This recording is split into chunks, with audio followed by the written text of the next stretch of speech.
tiene aproximadamente unas 4.000 especies. Solamente los Pleurotalis tienen 1.200. Me parece que es el segundo grupo, es el segundo género más grande después de los Bulbophyllum.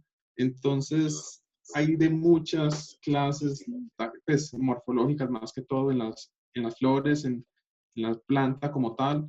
Entonces, en medios de cultivo, en lugares, mejor dicho, en geografía, hay de dónde escoger para todos los gustos. Un poco sobre cómo reconocer una pleurotalidinea. Más que todo, tiene un rizoma pequeño, no muy largo, aunque algunas que sí lo tienen, pero la mayoría son rizomas cortos. Siempre tienen su tallo con una hoja relativamente terminal, en la cual le echa una espata floral. Normalmente, eh, pues en los pleurotalis se les da el nombre de pleurotalis, de acuerdo a la etimología griega, por pleurotalos, que pleurotalos significa costilla, haciendo alusión a los tallos de los pleurotalis que en algunos casos son muy gruesos, entonces de ahí sacaron el nombre de los pleurotalis. El hábitat, más que todo el hábitat de los pleurotalis es muy variado. Hay plantas de pleurotalis o acianteras más que todo que aguantan a plena exposición solar.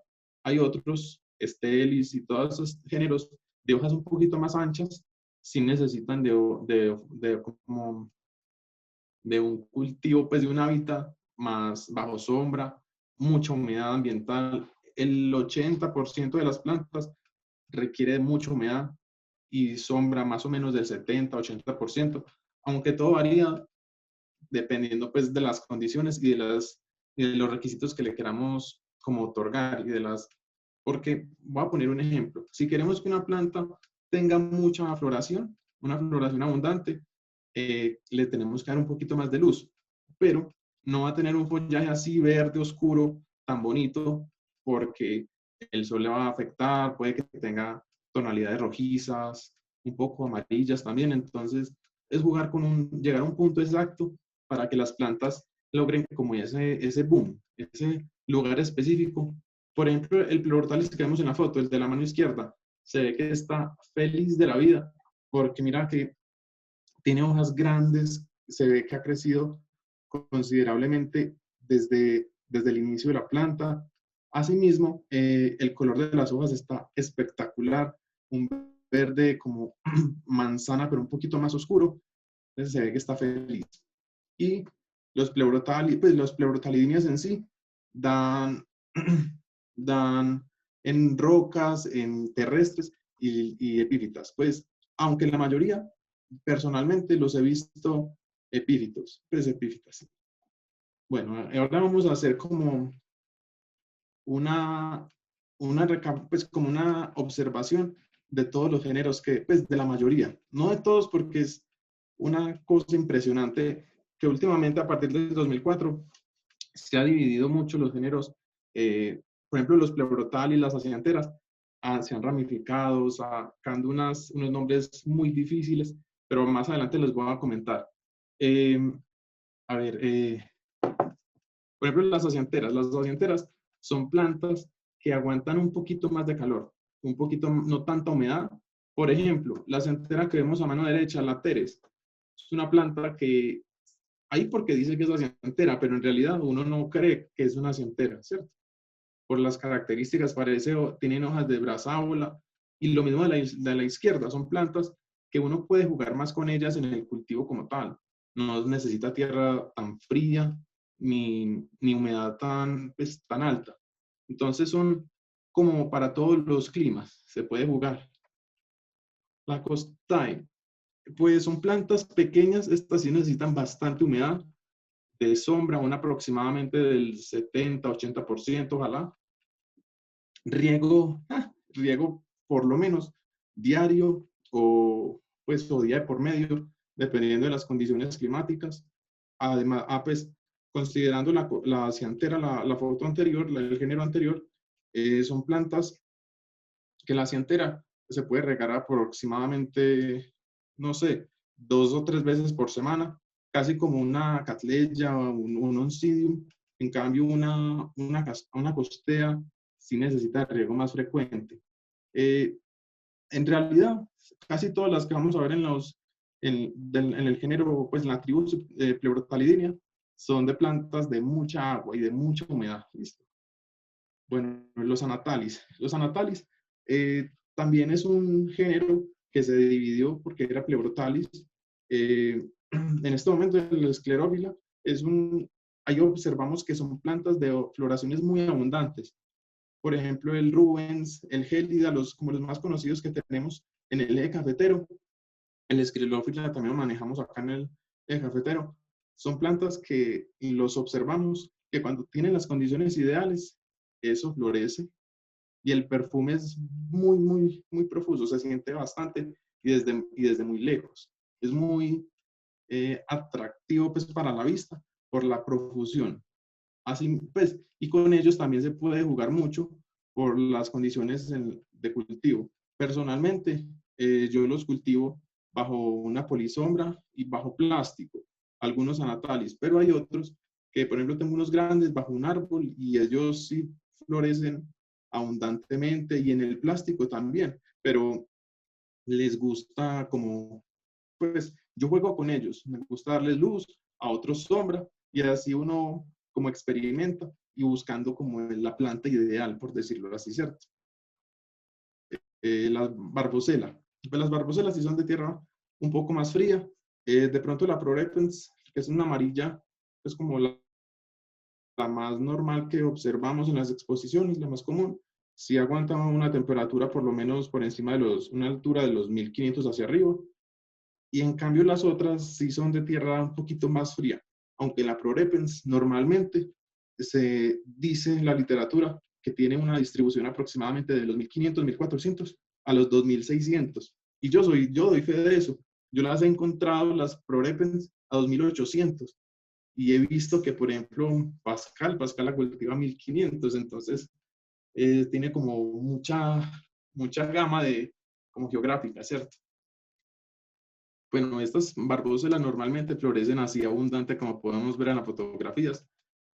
Es encontrarle el punto. Más que todo, las barbóselas les gusta también una sombra del 70, 80, mucha humedad ambiental, corrientes de aire relativamente. Y porque digo corrientes de relativamente. ¿Por qué? Porque a los pleurotalis, como tal, el género pleurotalis, no necesita tantas corrientes de aire como otras. Por ejemplo, las orquídeas terrestres no necesitan tantas corrientes de aire. Las catleyas sabemos que necesitan mucho aire. Lo mismo de estas barboselas. Estas barboselas más o menos aire, pues corriente, ¿cierto? Ellas normalmente siempre florecen hacia abundante, pero como les dije, el clima, por ejemplo, de la dolichoriza, esa es como parecía la cuculata, que son plantas de frío de 2300 hacia arriba, y si no, no florecen así en esa abundancia. La barbrodia. Bueno, la barbrodia es una planta que antes era barbosela, pero ahora la dividieron a partir pues, de la diferente taxonomía que le encontraron. Los taxónomos están haciendo una repartición impresionante de géneros, están dividiendo y dividiendo eso impresionante. Uno mira que esta planta no tiene nada que, antes era barbosela, pero uno observa así como a simple vista, por decirlo así, que la planta no se parece tanto a una barbosela. De pronto, hay una barbosela muy pequeñita también que es un follaje muy parecido, es casi como si fuera, eh, como que se pegan las paredes, como si fuera una enredaderita, pero no florece así tan chiquitica como esta, porque observamos que esa planta puede tener 1, 2, máximo 3 milímetros. Entonces, una cosa muy, muy pequeñita. El brachionidium. Personalmente, es una planta que a mí me fascina. Nunca la he visto pues, en persona, pero es una planta que la primera vez que la vi pues, en fotografías a mí me pareció una cosa espectacular. Son plantas que necesitan tierra, pues entonces dan unas elevaciones aproximadas desde los 1600 hasta los 2300, 2400. Entonces uno puede jugar con ellas un poquito. Como vemos en las fotografías, son plantas de mucha humedad, dan semiterrestres, aunque también se ve que se pegan de ciertas ramas, entonces pueden dar epífitas y se observa que son plantas que crecen prácticamente como monopodialmente, pero en realidad tienen su pequeño rizoma, igual que todos los pleurotalis, un rizoma y se van creciendo por ahí. Muy linda, hay muchas especies de ellas, de muchos colores, de muchos tamaños, y esa es de mis plantas como un sueño tenerla, ¿cierto? A futuro.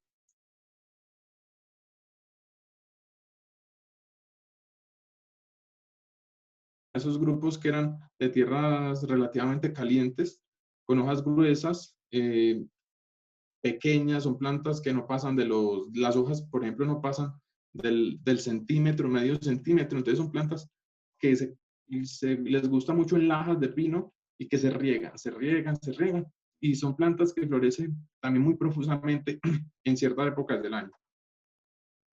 El condilago es una especie única, monotípica, endémica de Antioquia. Es una planta que encontraron, pues, y le pusieron el nombre en honor a Rodrigo Escobar, que fue el que la, la catalogó, o que la encontró. Y es una planta que se asemeja mucho en follaje, se asemeja a un escafocéfalo, igual que en la inflorescencia, solo que ya en la flor ya se parece más como a una fusiela o una excelsa, un Pleurotalis excelsa, más o menos podría ser. Es una planta también de tierra fría, relativamente de 2000 metros hacia arriba. Eh, yo digo relativamente es porque hay gente que las cultiva a pues, altitudes más bajas, pero lo normal es que las cultiven en alturas por encima de los 2000 metros, ¿cierto? Son plantas, también son muy prolíferas a florecer en ciertas épocas del año. Tienen épocas marcadas, pero es muy bonita. La Draconantes. Bueno, la Draconantes es un género que tiene dos especies. Tiene dos especies, son de Brasil, pero se encuentra también en Colombia. Esta planta me parece que la encontraron en el lago Calima también, por los lados del lago Calima, en la reserva de Río Bravo. Es una planta también muy linda, muy difícil de cultivar y de ver en las exposiciones, porque es una planta que da por encima de los 3000 metros. Entonces es un poco complicado el cultivo, por decirlo así, para personas que no tengamos esa altura. Pero es una planta muy llamativa y es como lo contrario de lo que uno espera de una planta, porque podríamos observar la planta de la mano izquierda en la fotografía, crece con unos rizomas largos y de un momento a otro sale una inflorescencia grande relativamente, muy llamativa, es muy curiosa. Bueno, las dráculas son plantas, todo el mundo les dice eh, carecimio, pues la carecimio, la caremono, pero personalmente yo he buscado la cara del mono durante tantos años y nunca la he visto, pero mucha gente le dice así. Son muy lindos, la verdad, hay muchas especies, me parece que hay desde Costa Rica, bajan hasta los lados de Bolivia, entonces hay muchas especies. Son plantas que les gusta mucho la humedad, es así, prácticamente las he visto en rocas cayendo agua constantemente, con capas gruesas de musgo. No son plantas que también les gusta mucho la aireación. Eh, son plantas que tienen una floración impresionante en ciertas épocas del año. ¿Qué más les puedo decir? La luz les gusta una sombra relativamente por encima del 70%, aunque las he visto también directamente al sol, no con el cultivo espectacular que uno espera, pero se dan también a casi plena exposición solar.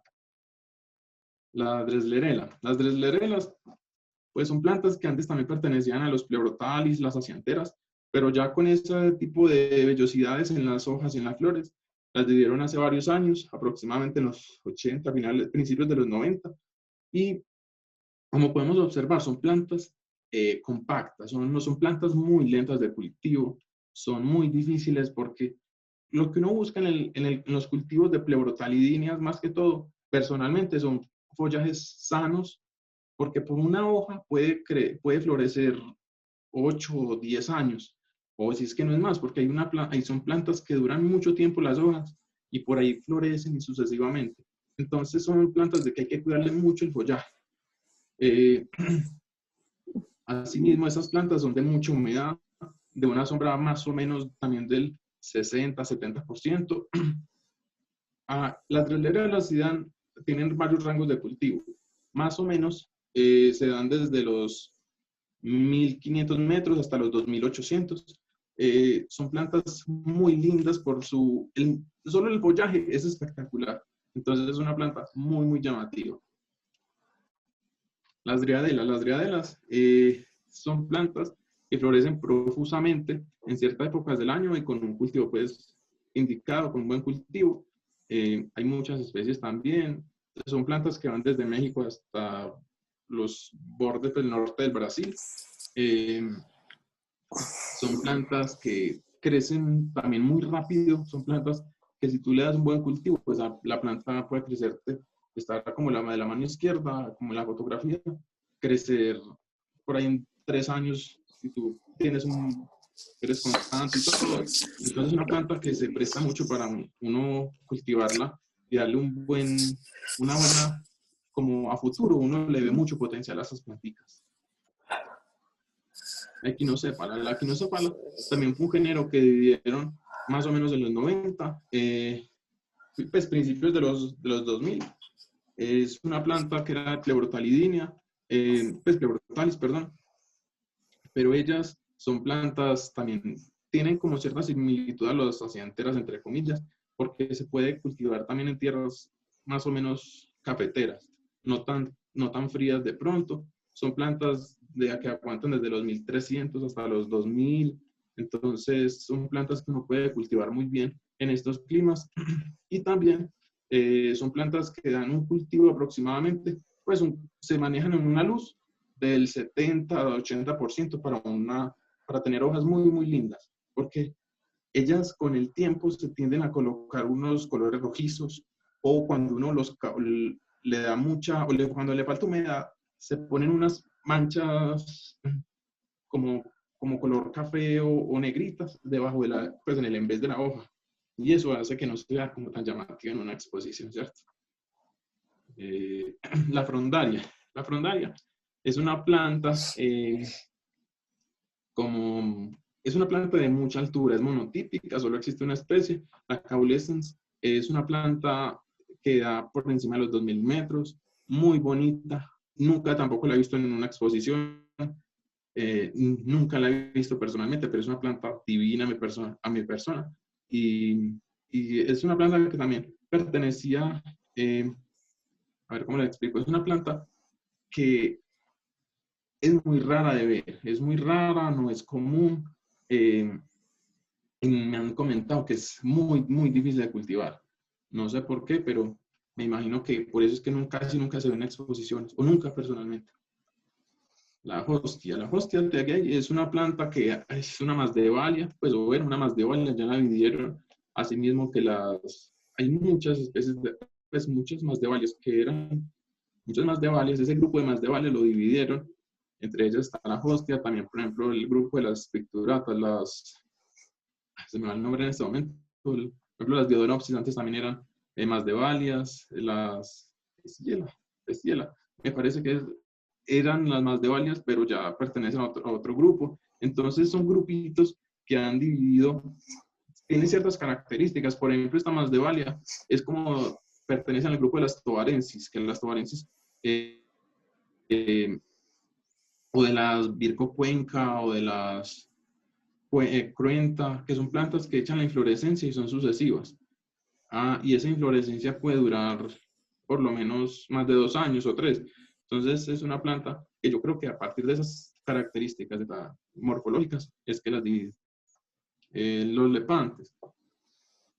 Cantidades de especies de lepantes hay con plantas espectaculares, de follajes, con unas características en las flores impresionantes, unos detalles, unos colores, son divinos, la mayoría son de tierra relativamente fría,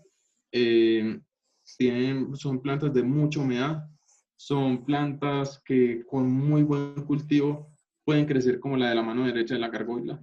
Es una planta que es nativa de Venezuela, pero esa planta sí es de un poquito de tierra caliente, más o menos de 1200 hacia arriba hasta los 2000, 1800. Entonces son plantas que también, si uno encuentra si uno quiere cultivar miniaturas en tierra caliente, pues o en tierra media, también uno lo puede hacer. No siempre todas las miniaturas están para tierra fría, ¿cierto?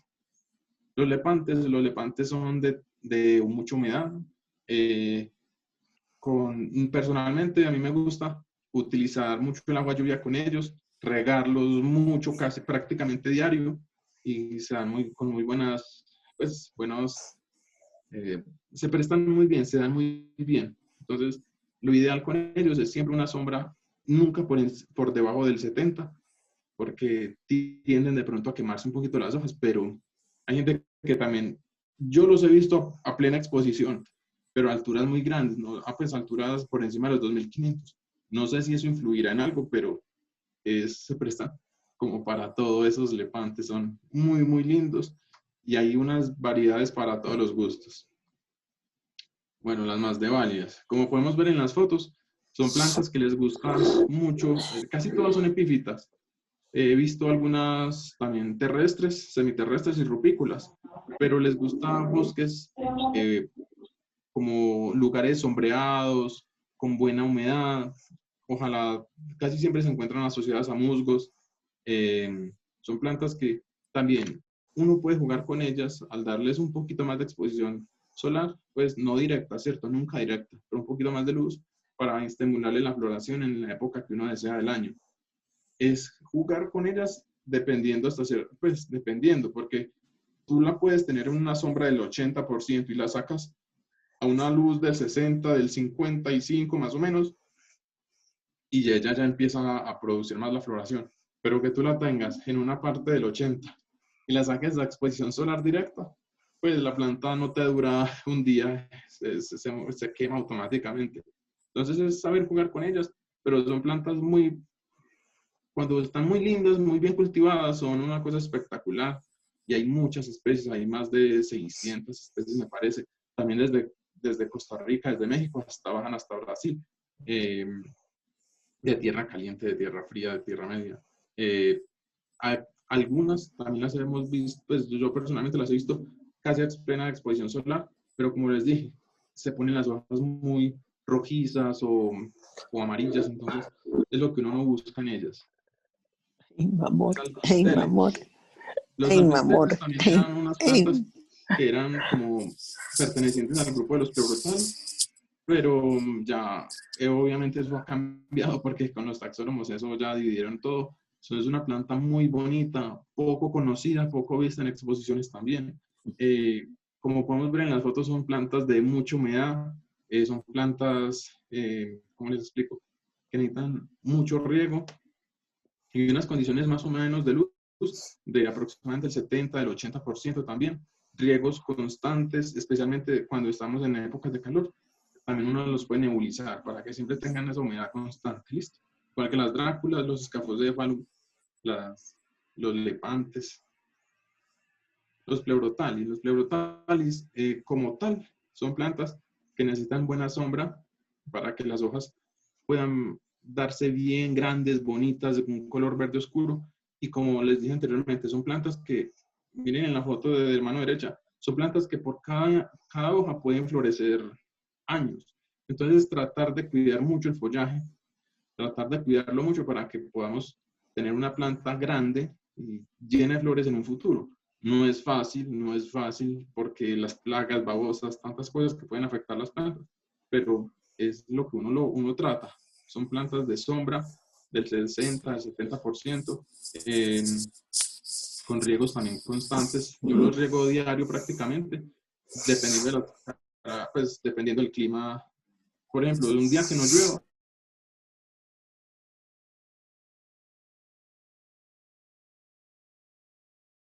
los tienen bajo polisombra o en árboles, también se dan perfectamente.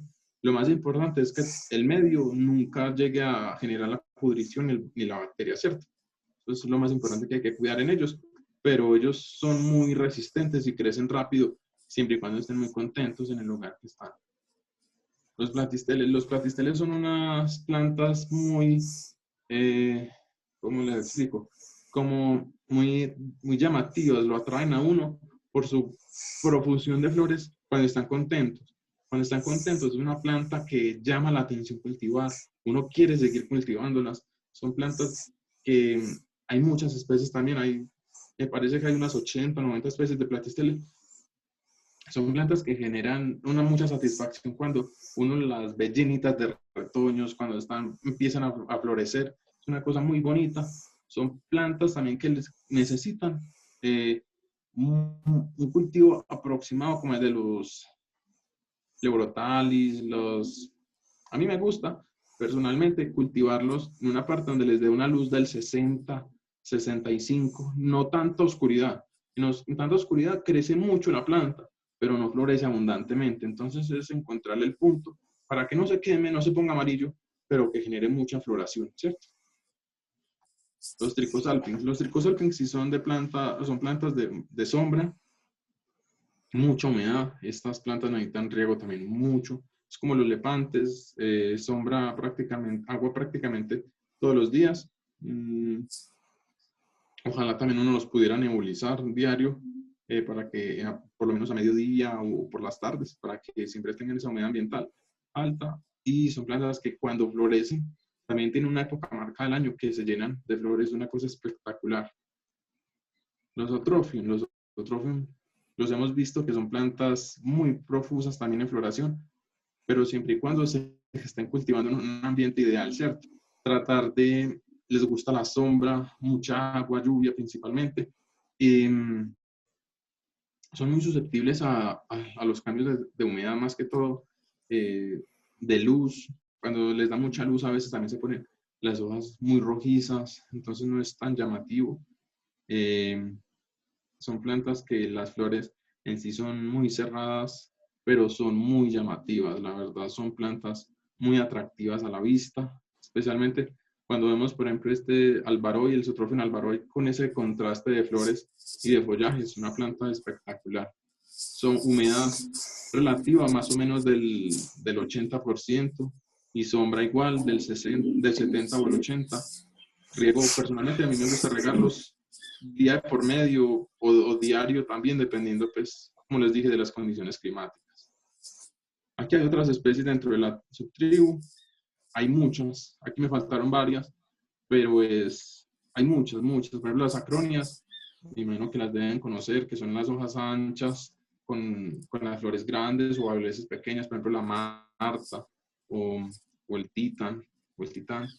Hay muchos, por ejemplo, la poda propentia, que es una planta, la ancipitia, que tiene unas floritas chiquiticas, la poda propentia, que es una planta de unas hojas como grisáceas, con puntos negros, crocodilantes, antes eran los Eutrophium, los Cryptocoranthus, antes eran los Anatalis, había muchos Anatalis ahí, los Deodonopsis, que son las plantas que yo les decía que son como las Masdevallias, la Dracontia, que también es una planta Pleurotalis o un Stelis, pero hecho una inflorescencia y en la flor sí se le ve la diferencia de que no es Stelis Pleurotalis. Son plantas de alturas grandes, las excelsas, que son cañas grandes, plantas de hojas grandísimas que pueden medir hasta 1 metro, e inflorescencias de 30 a 40 centímetros de larga.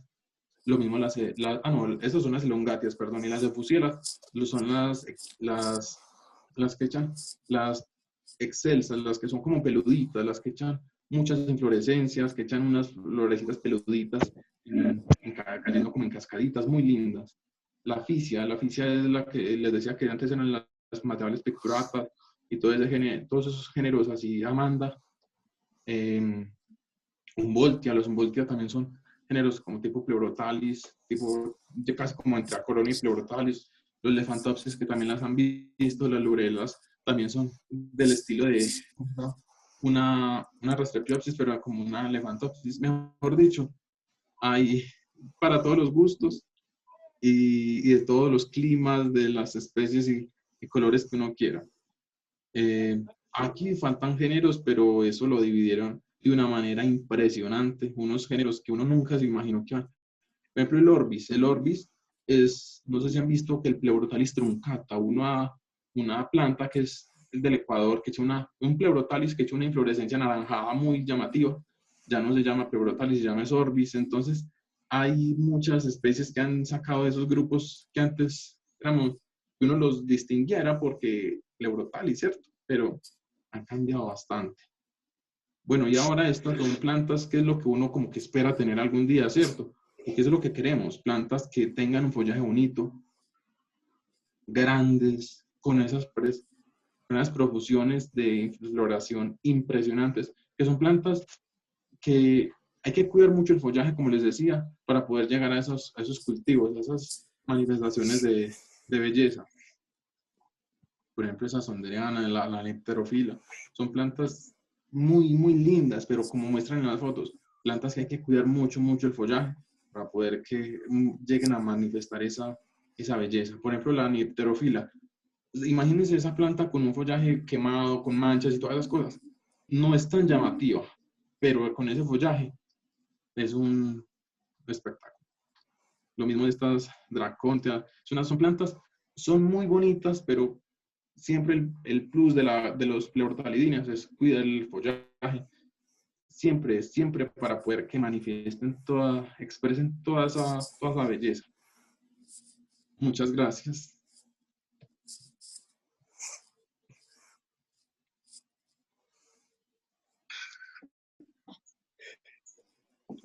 No, gracias a ti, Manuel Alejandro.